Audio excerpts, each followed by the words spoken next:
Hello, welcome to our channel. ഇന്ന് നമ്മൾ ഉണ്ടാക്കാൻ പോകുന്നത് ഒരു സോസേജ് ഫ്രൈ ആണ്. സാധാരണ സോസേജ് ഫ്രൈ അല്ല, നമ്മളൊരു വെറൈറ്റി സോസേജ് ഫ്രൈ ആണ് ഉണ്ടാക്കാൻ പോകുന്നത്. ഒരു പാക്കറ്റ് സോസേജ് എടുത്തിട്ടുണ്ട്. അതിൽ നിന്ന് ഒരു സോസേജിന് നമ്മൾ 3ആയിട്ടാണ് കട്ട് ചെയ്യുന്നത്. 2ആയിട്ടും കട്ട് ചെയ്യാം, ഞാനിവിടെ 3ആയിട്ട് കട്ട് ചെയ്യണത്.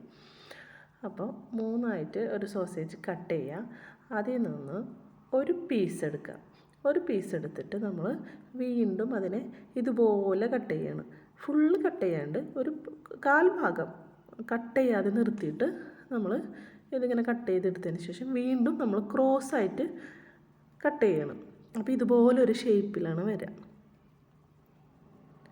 അതിനുശേഷം നമ്മൾ ഈ പാക്കറ്റിലുള്ള എല്ലാ സോസേജസും ഇതുപോലെ കട്ട് ചെയ്തെടുക്കും. അപ്പോൾ അതെല്ലാം കട്ട് ചെയ്ത് കൊണ്ടുവന്നിട്ടുണ്ട്.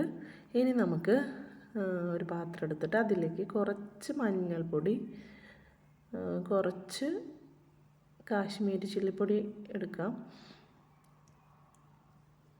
പിന്നെ കുറച്ച് ഉപ്പ് കൂടി ചേർത്ത് കൊടുക്കുക. ഉപ്പെടുക്കുമ്പോൾ സൂക്ഷിക്കണം, നമ്മൾ ഈ സോസേജിൽ ഉപ്പിട്ട് പുഴുങ്ങി വരുന്നതാണ്. അപ്പോൾ നമ്മൾ ഈ മസാലയിൽ വെള്ളമൊഴിച്ച് മിക്സ് ചെയ്ത് കൊണ്ടുവന്നിട്ടുണ്ട്.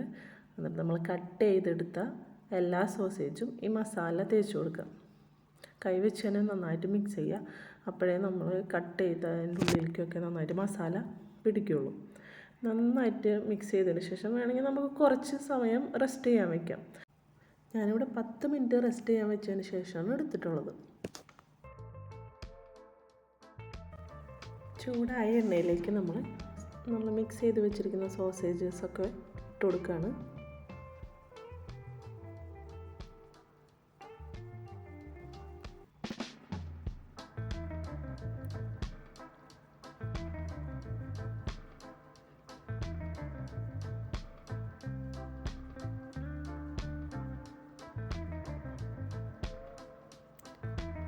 അങ്ങനെ കുറച്ച് കഴിഞ്ഞപ്പോഴേക്കും നമ്മൾ കട്ട് ചെയ്ത പോർഷനൊക്കെ ഇങ്ങനെ വിടർന്ന് വന്നിട്ടുണ്ട്.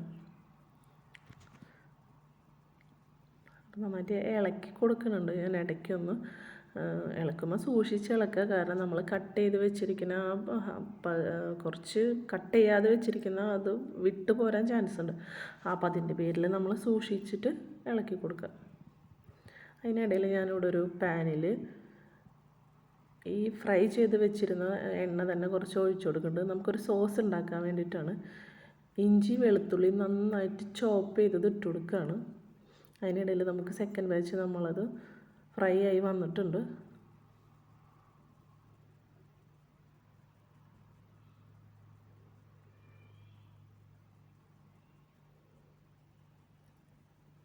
സോസേജൊക്കെ ഫ്രൈ ആയതൊക്കെ നമ്മൾ കോരി മാറ്റി. അതിനുശേഷം നമ്മൾ പാനിലേക്ക് ഇഞ്ചി വെളുത്തുള്ളി നന്നായിട്ട് ചോപ്പ് ചെയ്ത് ഇട്ട് കൊടുത്തിരുന്നു. അതൊന്ന് വഴന്ന് വരുമ്പോൾ നമ്മൾ ഒരു മൂടി, അതിൽ ഒരു മൂടിയോളം, ഏകദേശം ഒരു സ്പൂൺ നമ്മൾ വിനീഗർ ഒഴിച്ചു കൊടുക്കുകയാണ്. അതിനുശേഷം കുറച്ച് സോയാ സോസ്, ഡാർക്ക് സോയാ സോസാണ് ഞാൻ എടുത്തിട്ടുള്ളത്. അതിനുശേഷം കുറച്ച് പഞ്ചസാര ഇട്ട് കൊടുക്കുകയാണ്, ഒരു സ്പൂണോളം ഏകദേശം.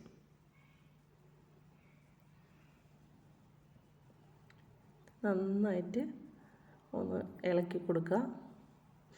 അതിനുശേഷം കുറച്ച് കാശ്മീരി ചില്ലി ഇട്ട് കൊടുക്കുന്നുണ്ട്. നന്നായിട്ട് ഇളക്കി കൊടുക്കുക. ഞാനതിനിടയിൽ കുറച്ച് സോസ് ആഡ് ചെയ്തിരുന്നു, അത് ഇതിൽ കട്ടായിപ്പോയി. അപ്പോൾ കുറച്ച് ടൊമാറ്റോ സോസ് കൂടി ആഡ് ചെയ്തിട്ടുണ്ട്. അതിൻ്റെ ഒരു പച്ചമണമൊക്കെ പോയതിന് ശേഷം ക്യൂബായിട്ട് കട്ട് ചെയ്തിട്ടുള്ള ഒനിയനും ക്യാപ്സിക്കും ഇട്ട് കൊടുക്കണം. അതൊന്ന് വാടി വരണം, ഒരുപാട് കുക്കായി പോകാൻ പാടില്ല. നമുക്കതിങ്ങനെ ചെറുതായിട്ടൊന്ന് കടിക്കണം.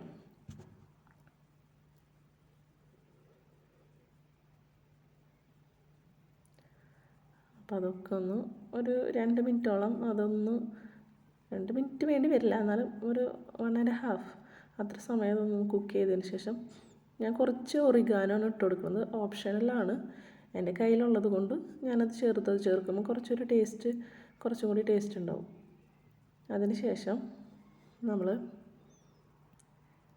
ഈ ഫ്രൈ ചെയ്ത് വെച്ച് ഈ പൂ പോലെ ഫ്രൈ ആയി വന്നിട്ടുള്ള ഈ സോസേജസൊക്കെ നമ്മൾ ഈ സോസ് ഉണ്ടാക്കിയിട്ട് ആഡ് ചെയ്യണം. ഇനി നമ്മളെ കയ്യിൽ ഈ ക്യാപ്സിക്കോ ഓനിയനോ ഒന്നും ഇടാൻ നിങ്ങൾക്ക് താല്പര്യമില്ല എന്നുണ്ടെങ്കിൽ അത് ഒഴിവാക്കാം. കുട്ടികൾക്കൊക്കെ കൊടുക്കുന്നതുകൊണ്ട് ഇവിടെ ക്യാപ്സിക്കോ ഒന്നും ആരും അല്ലാതെ കഴിക്കില്ല. അപ്പം ഇങ്ങനെ ചെയ്ത് കൊടുക്കുമ്പോൾ അവർ കഴിക്കും. അപ്പോൾ ഈ സോസേജസ് ഒക്കെ ഇട്ടിട്ട് നന്നായിട്ട് മിക്സ് ചെയ്ത് കൊടുക്കുക.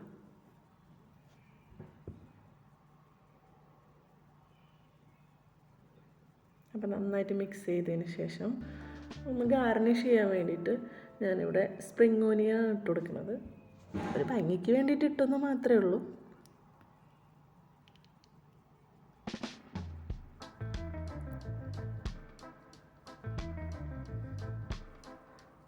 അപ്പോൾ നമ്മുടെ സോസേജ് ഫ്രൈ ഇവിടെ റെഡി ആയിട്ടുണ്ട്. ഇത് നമുക്കൊരു സ്റ്റാർട്ടറായിട്ടും ഒരു സ്നാക്കായിട്ടും ഒക്കെ കഴിക്കാൻ പറ്റുന്നതാണ്. ചൂടോടെ തന്നെ കഴിക്കാം. അടിപൊളിയാണ്.